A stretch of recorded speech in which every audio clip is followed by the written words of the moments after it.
Baru-baru ini viral sebuah video di mana aksi tiga wanita asik berjoget di tengah jalan. Video viral tersebut diunggah berbagai akun media sosial, salah satunya akun Instagram @andreli_48.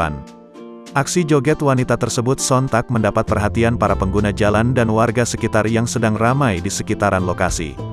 Diketahui dalam kolom komentar, lokasi kejadian di alun-alun kota Tegal. Tiga wanita tersebut asik menggerakkan tubuh penuh semangat mengikuti alunan musik tanpa memikirkan sekitar.